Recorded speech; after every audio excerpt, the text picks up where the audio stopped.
Jamaah di rumah pasti udah gak sabar nih ingin pertanyaannya dijawab sama guru-guru kita di sini. Nah, langsung aja kita masuk ke segmen Tanya Dong Ustadz. Kami semua tanya dong Ustadz. Dari Instagramnya Mami Rasyafa. Assalamualaikum. Mau bertanya Ustadz, Ustazah, bagaimana menanggapi seorang yang tidak menikah hingga akhir hayatnya? Apakah itu sudah takdir yang tertulis di Lauhul Mahfuz? Atau kan memang pilihan orang tersebut yang secara tidak langsung pernah terucap atau menolak orang yang melamarnya? Mohon jawabannya Ustadz Maulana, silahkan. Baik, bismillahirrahmanirrahim. Allahumma shalli ala sayyidina Muhammad wa ala sayyidina Muhammad. Astagfirullahaladzim, tanpa menggurui, hanya mengingatkan, tanpa mencela ataupun menghina. Dan tanpa, pokoknya gini. Yang jelas orang yang tidak menikah hingga akhir ayatnya, kita lihat dulu dari segi hukum. Dari segi hukum, tidak boleh menjas atau, karena ada hukum, ada 5 kan? Wajib, sunnah, haram, makruh, mubah. Jadi lihat dulu, jangan sampai kalau dia menikah justru membawa kerusakan. Berarti memang dia tidak pantas untuk menikah. Atau mungkin dia tidak wajib untuk menikah. Atau mungkin dia makruh untuk. Jadi kita lihat dari sisi itu. Tadi makasih banyak Ustaz Sifah sudah membahas tadi.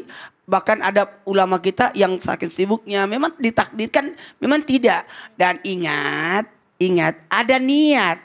Ada usaha, ada tawakal di situ. Nah, maka kembalikan lagi kepada takdir. Bisa jadi memang ketentuan Allah, memang jodohnya tidak ada di dunia, adanya di akhirat. Ya, kita tetap berbaik sangka. Masya Allah, jodohnya tidak ada di dunia tapi di akhirat. Terima kasih Ustadz Maulana. Pertanyaan kedua dari Yanuar Dini. Assalamualaikum tim Islam itu indah. Bagaimana jika seorang sulit menyukai lawan jenis? Setelah berikhtiar, berdoa, sholat malam, ngaji dan lain-lain, Allah pertemukan dia dengan seorang yang cocok namun berbeda keyakinan. Nah, apa yang harus dilakukan? Mengajaknya untuk masuk muslim atau mencari pasangan yang lain? Mohon jawabannya Ustazah Syifa. Ya, waalaikumsalam warahmatullahi wabarakatuh. Suka dengan lawan jenis itu fitrah ya. Yang salah itu ketika dengan sesama jenis. Nah itu bukan lagi harus menghargai perbedaan, tapi itu sudah penyimpangan. Karena agama tidak pernah membenarkan untuk berpasangan dengan sesama jenis.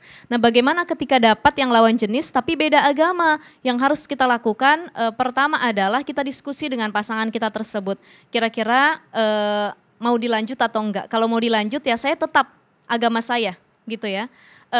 Lakum dinukum waliyadin. Jadi maksudnya agama kamu, agama saya. Tapi kalau misalkan mau dilanjutkan, pilih ikut agama saya atau enggak. Tetapi Islam tidak pernah memaksa seseorang untuk masuk agamanya. La ikraha fiddin, enggak ada paksaan dalam agama Islam. Tapi itu jadi bahan diskusi. Kalau kira-kira tetap saya mau bertahan dengan agama saya kata dia. Ya udah, kita jangan pertahankan, jangan main hati, jangan cepat baper, kita cari yang lain. Insya Allah Allah telah siapkan yang satu agama dengan kita. Masya Allah, karena memang Allah siapkan kita dengan yang satu agama insya Allah. Terima kasih Ustazah Syifa. Baik, sekarang saatnya kita mendengarkan muhasabah dari Ustazah Syifa dan dilanjutkan doa oleh Ustaz Syam. Silakan Ustazah Syifa. Terima kasih Bang Rian, Ustadz Maulana, Ustadz Syam. Para jamaah Islam itu indah yang ada di rumah. Terkait jodoh.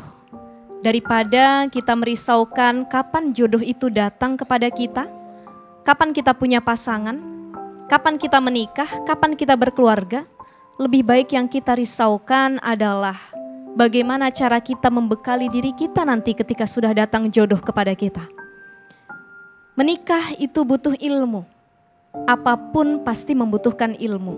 Menikah yang diawali dengan ilmu, insya Allah akan Allah mudahkan dalam setiap proses dan perjalanannya.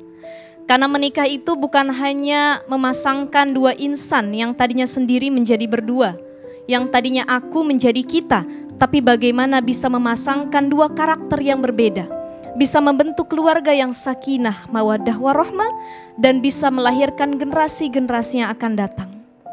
Teman-teman yang masih sendiri, yang masih galau dengan jodohnya siapa ya nanti kira-kira. Aku hidup dengan siapa ya? Maka satu yang harus kita yakini, bagi para laki-laki yang masih sendiri, Allah sudah berikan kisi-kisi kepada kita. Rasul telah memberikan tanda-tandanya kepada kita. Lihat karena nasabnya, lihat karena kecantikannya, lihat karena hartanya, tapi yang paling penting fazfar bizatiddin, lihatlah karena agamanya. Ya, bizatiddin bukan mutadayyin. Karena kalau hanya sekedar beragama saja, bisa saja dia beragama tapi tidak taat kepada Allah. Tapi ada orang yang beragama dan dia mengamalkan apa yang ada dalam isi agamanya.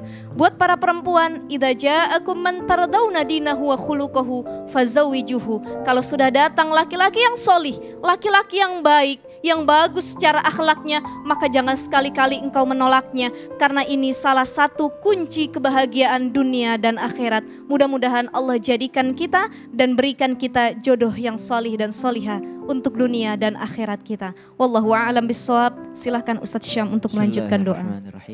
الحمد لله رب العالمين اللهم صل على سيدنا محمد النبي الأمي وعلى آله وصحبه وسلم ربنا تقبل منا إنك أنت السميع العليم وتب علينا إنك أنت التواب الرحيم رب لا تذرنا فردا وأنت خير الوارثين ربنا هب لنا من أزواجنا وذرياتنا قرة أعين واجعلنا للمتقين إماما وصلى الله على سيدنا محمد والحمد لله رب العالمين. Alhamdulillah, demikianlah perjumpaan kita hari ini. Insya Allah besok kita bertemu lagi jam 5 pagi di Islam Itu Indah. Saya Teguh Rian, mohon maaf jika ada salah kata dan perbuatan. Billahi taufik wal hidayah. Assalamualaikum warahmatullahi wabarakatuh. Waalaikumsalam warahmatullahi wabarakatuh. Salatullah salamullah ala taha rasulillah.